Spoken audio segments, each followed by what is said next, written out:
Olá, queridos alunos, tudo bem com vocês? Hoje nós vamos estudar a disciplina de língua portuguesa, lá na página 44.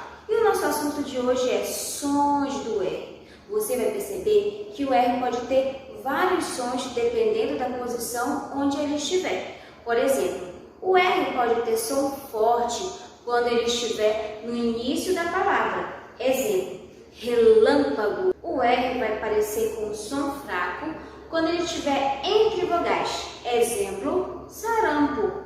O RR ele vai ter som forte e ele vai estar sempre entre vogais. Exemplo, cachorro. O R sozinho ele pode ter som forte ou fraco, dependendo da pronúncia, se ele estiver depois da vogal. Exemplo, acordou. Não é? Então, vamos analisar o assunto da página 44. Na página 44, nós temos um texto chamado relâmpago. Olha só o exemplo do R com som forte. Vamos ler. O meu cachorro relâmpago acordou com sarampo. Veio Dona Manuela, deve ser varicela. E depois Dona Dora, para mim, catapora. E Dona Fabiola, mais parece varíola.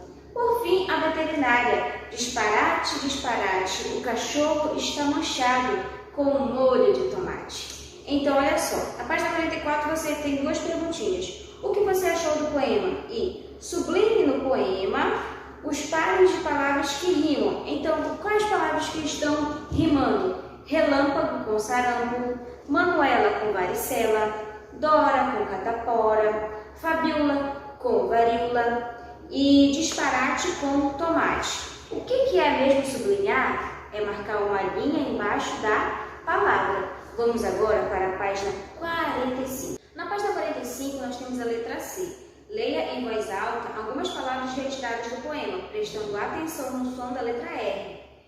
Relâmpago, cachorro, acordou, sarampo. E aí, depois de você ler corretamente essas palavrinhas, você tem uma legenda aí.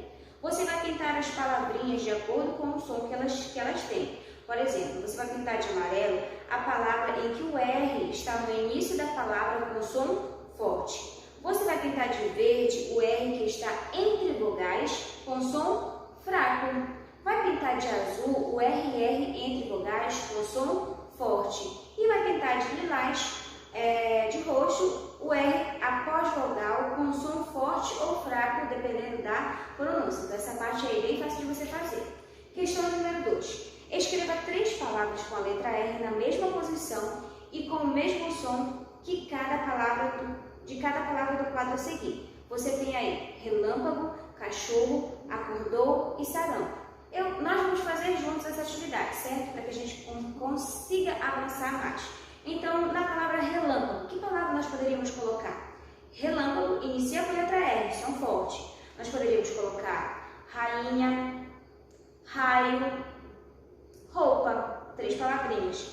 Cachorro, cachorro você está observando que tem o RR. Então, a gente poderia colocar carroça, que mais? Barraca e macarrão. Acordou, o R está logo depois da vogal, ou seja, ele pode ter som forte ou fraco, dependendo da pronúncia. O que eu poderia colocar? Coloque aí, mar, harpa com H e corpo.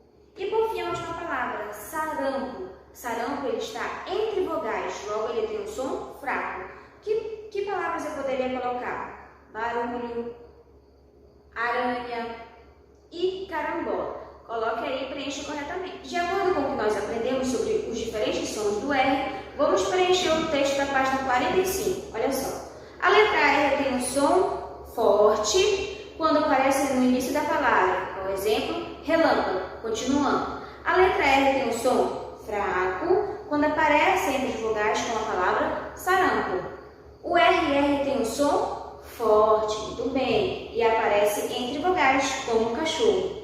E a letra R pode ter som forte ou fraco, dependendo da pronúncia, quando ele aparece após vogais, como a palavra acordou. Então, agora você vai partir para a página 46, onde você tem uma pequena atividade.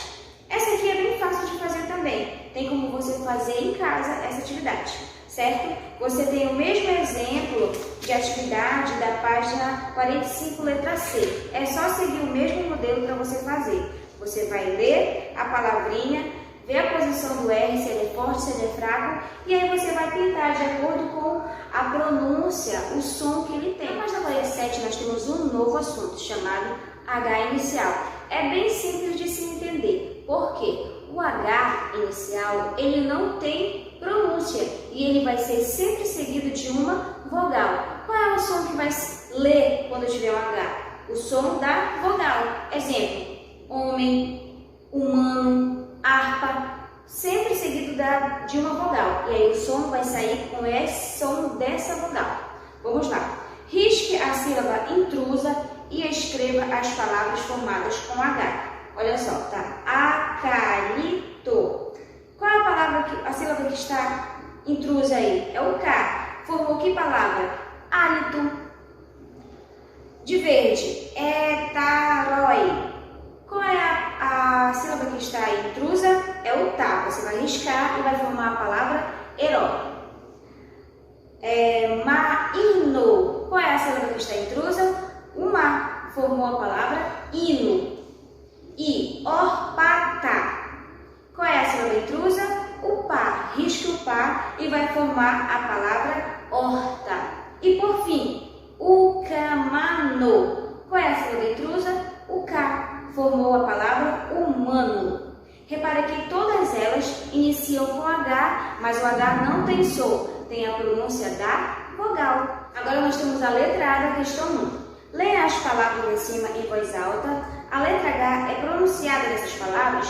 Como nós vimos, a letra H não é pronunciada, né? Então você coloca, não é pronunciada. Letra B. Assinale com X a posição da letra H nessas palavras. Elas estão no início ou no meio? Como nós vimos, elas estão no início. Letra C. Identifique as letras que aparecem após a letra H. Elas são consoantes ou vogais? Como eu disse, são sempre seguidas de vogais. Aí você vai identificar quais são as vogais que estão depois do H. Muito fácil. Na página 48, você tem uma atividade sobre o H inicial, que você vai fazer em casa. Muito simples, você vai escrever o nome dos elementos representados na imagem. Primeiro, tem um homem. Segundo, uma harpa. Terceiro, um hortelã. Uma hiena, um helicóptero e um hipopótamo. Certo? Você vai escrever essas palavras, lembrando que todas elas começam com a letra H. Questão número 2. Complete as palavras com a letra H quando for necessário. Ou seja, você tem A, B, C, D, E e F. Nem todas essas palavras começam com a letra H. Você vai colocar a letra H apenas nas palavras em que há necessidade. Nós vamos para a página 50, onde nós temos o capítulo 12, chamado Frio na Barriga. Esse capítulo, ele tem o objetivo principal falar sobre o conto de mistério e suspense. Professora, o que é esse conto de mistério e suspense? Nada mais é do que um texto fictício que pretende despertar sensações de tensão no leitor. O que mais? Ele, por ser uma narrativa, apresenta a situação inicial, apresenta um conflito, um clímax e desfecho. Além disso, a história se passa em lugares sombrios, possui poucos personagens e o narrador pode ser o personagem ou observador, ou seja, ele pode participar ou não da história, certo? Então, qual é a sua atividade agora? Você tem a página 52, 53 e 54, um conto de mistério e suspense para você ler, certo? Qual é o nome desse conto? Recado de Fantasma. Sabendo do conceito de conto de mistério e suspense, você vai ler na página 52 e 53 esse conto, certo? Eu vou iniciar com você e você vai dar continuidade na sua casa com o seu papai e com a sua mamãe. Vamos lá. Recado de Fantasma. Tudo começou quando nos mudamos para aquela casa. Era um antigo sobrado, com uma grande varanda envidraçada e um jardim. Eu me sentia tão feliz em morar num lugar espaçoso como aquele que nem dei atenção aos comentários dos vizinhos, com quem fui fazendo amizade. Eles diziam que a casa era mal assombrada. Alguns afirmavam ouvir alguém cantando por lá às sextas-feiras. Deve ser coisa de fantasma, falavam. Se existe, nunca vi. E então contava a eles que as casas antigas como aquela, com revestimentos e assoalho de madeira, estavam por causa das mudanças de temperatura. Isso é um fenômeno natural, conforme meu pai havia me explicado. Mas meus amigos não se convenciam facilmente. Apostavam que mais dia menos dia eu levaria um maior susto. Agora você vai dar continuidade à leitura na página 53. Ficou curioso para saber o final, não é? Então, olha só. Depois de ler todinho esse conto, você vai para a página 55, 56, 57 e 58, que é uma atividade interpretativa sobre esse conto. Se você leu, interpretou e entendeu, você vai responder a atividade sem nenhuma dúvida, sem nenhuma dificuldade. Então, a partir de agora, vamos pôr em prática a nossa leitura. É muito importante ler e resolver a atividade. Então, bons estudos e tchau, tchau!